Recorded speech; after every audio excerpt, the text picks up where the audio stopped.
Hello. This training goes over the dashboard and the general navigation of the Digital Academy. It's designed for teachers and it shows things from a teacher's perspective. In this module, we'll cover the general layout of the dashboard.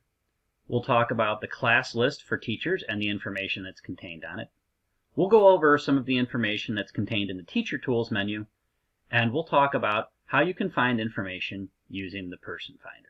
There's 4 navigation menus. We call the left side navigation, the right side navigation, the dashboard tabs, and then the top menu bar or the top navigation menu. The top navigation menu, as we stated, is on every page. The other 3 are just on the dashboard. I'm sorry, I kind of misspoke. The right side menu also appears on many pages where we can fit it in, and that's your Person Finder and File Cabinet. The 3 key buttons that we want teachers to understand are the Class List button, the Teaching Tools button, and the Person Finder. The Class List, as we said, has links at the top for attendance, lesson plan, and grades. This takes you to the attendance screen, to the lesson plan screen, and the gradebook screen. The attendance, if the class does not have attendance set up, attendance won't be there. If it didn't have gradebook set up, that wouldn't be there either, but then it probably wouldn't be considered a class, it would be considered a group. When you click the class name and expand it, it shows information from your online classroom. We list what that information is. We're going to get into that in more details in the online classroom page. The main thing to understand is that it shows the summary of recent activity and provides a link to jump directly to that portion.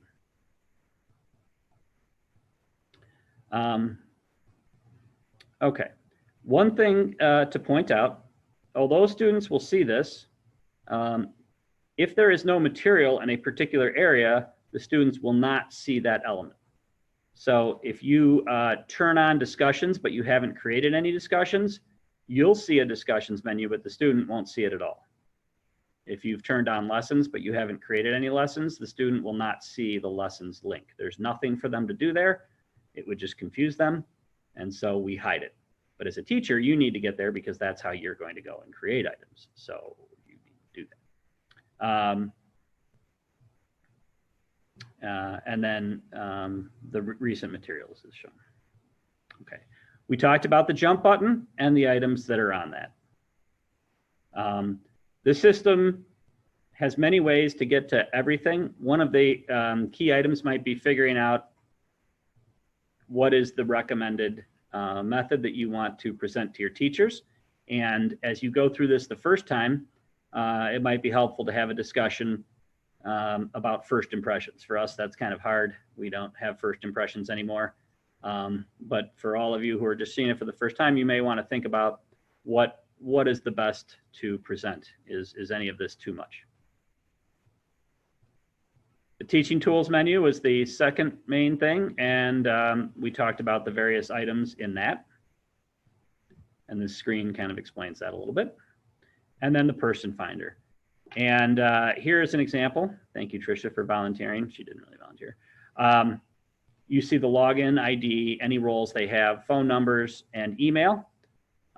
When you click that, it expands and you see details on the person. So they're guardians, which you can expand to see the guardian and info, attendance, nurse visit history, education, and virtue. There's 3 buttons up here. Details goes to the user info screen.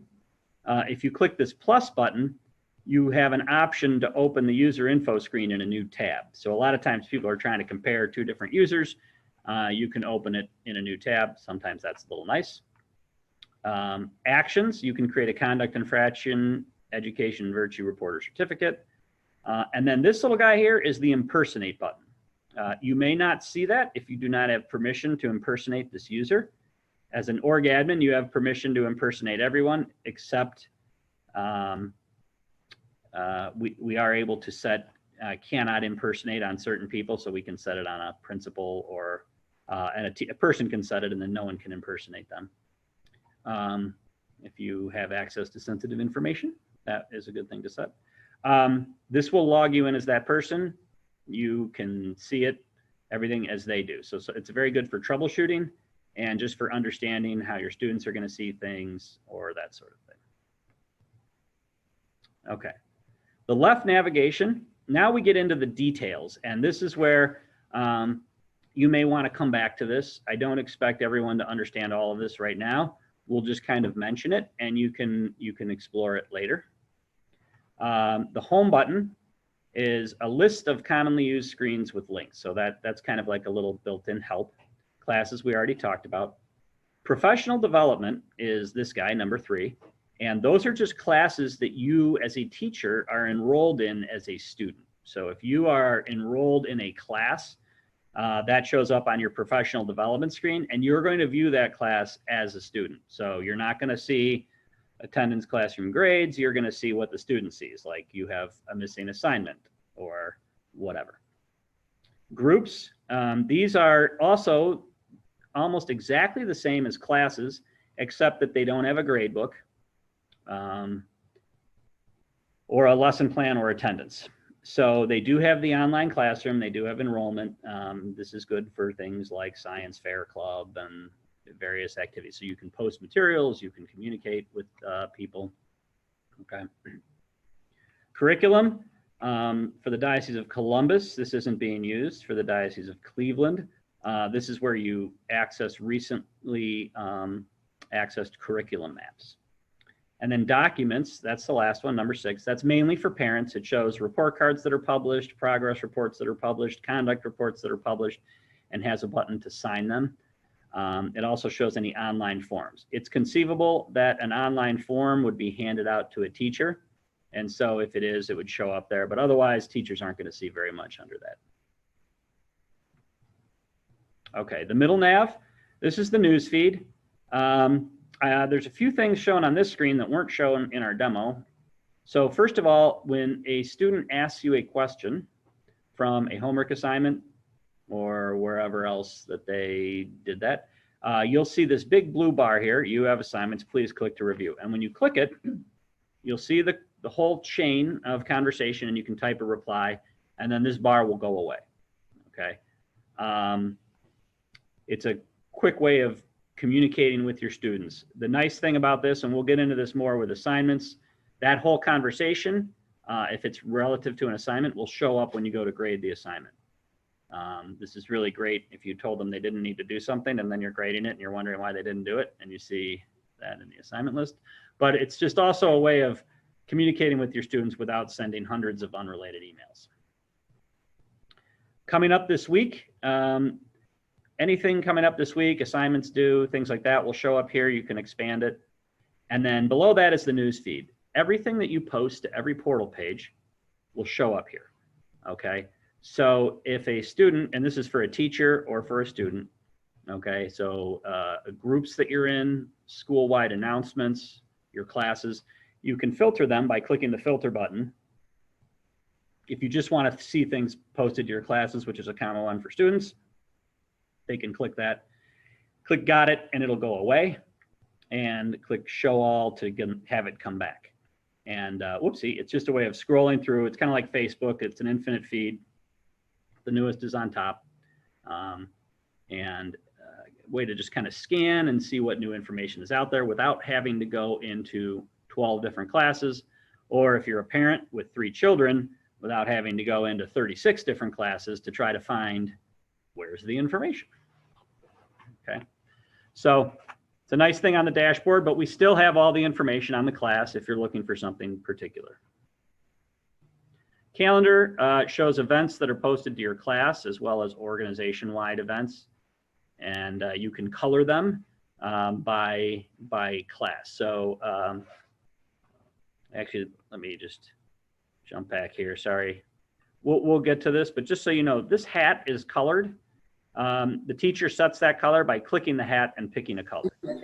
Okay, and then that class has that color. That's how it shows up on your lesson plan. That's how it shows up on your calendar. All of that. So just wanted to kind of point that out.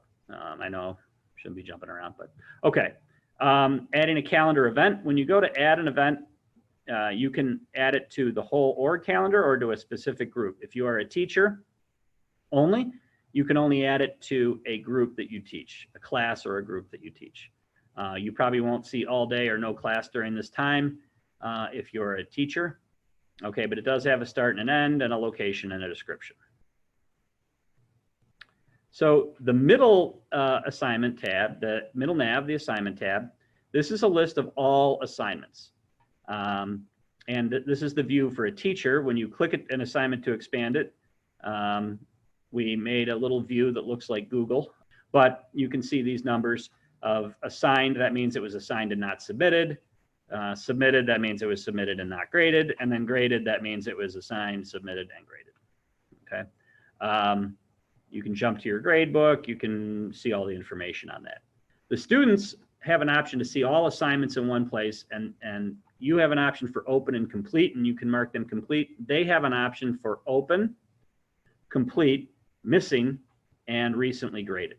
So open is any assignment that's not been turned in.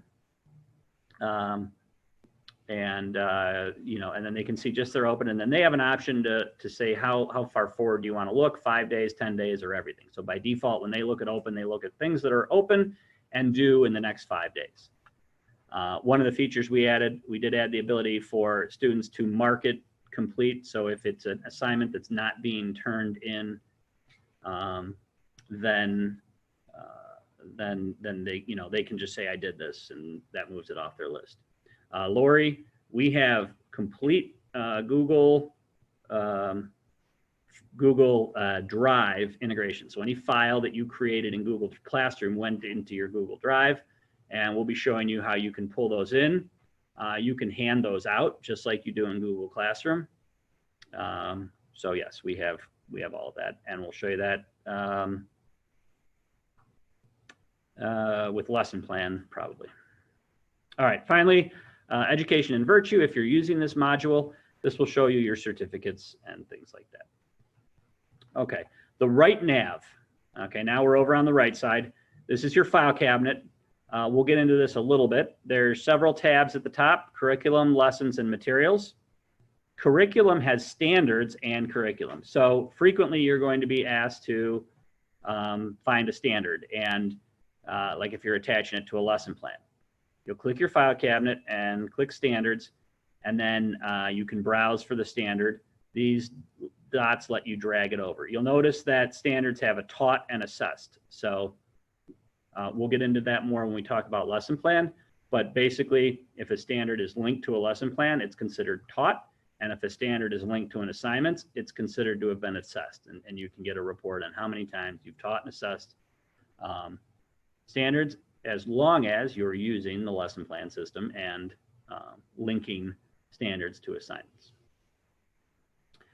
Materials are everything that you've uploaded. So everything that you've uploaded, you have a reference, and you can reuse it.